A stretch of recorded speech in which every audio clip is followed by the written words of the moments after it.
asogoleri ndi nthawi yanu. Amen mpingo?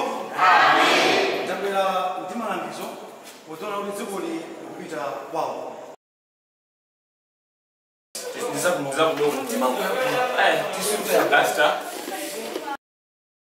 Dziko lilafika tupena zoda wisa zota nifuse mbale wangawe ino ndi nthawi yanji.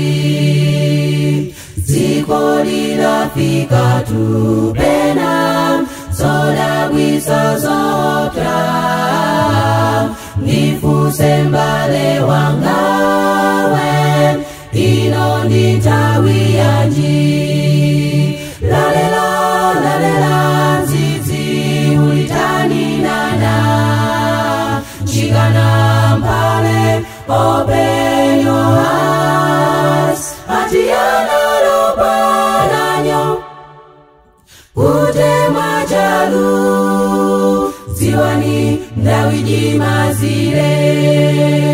Lalela nzizi ulitani nana chikana mpale open your eyes atiyana lopananyo kutema chalu ziwani ndawiji mazire.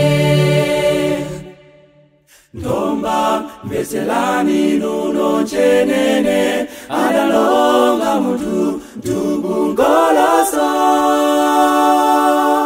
Yanganani chichi yanga imvi nakhala kwa pyaka 800 kabe dotolo ya baji dalikitika kubukira kuchulu mbindigwera.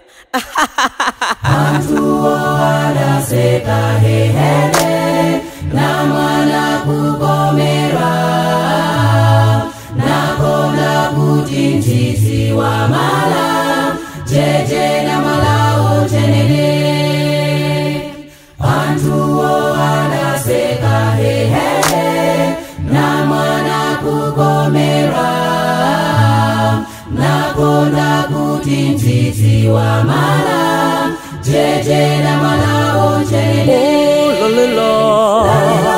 Lalela nzizi ulitani nana chikana mpale open your eyes atiyana lopananyo kutema chalu ziwani ndawiji mazire.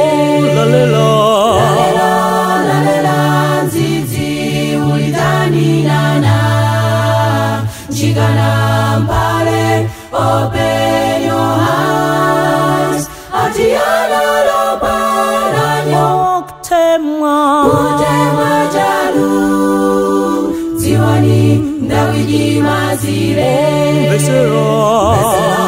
Vesela ino ndi nthawi yanji. Nyamata nsungwana kodi sukuona abale alongonu kukonda ziko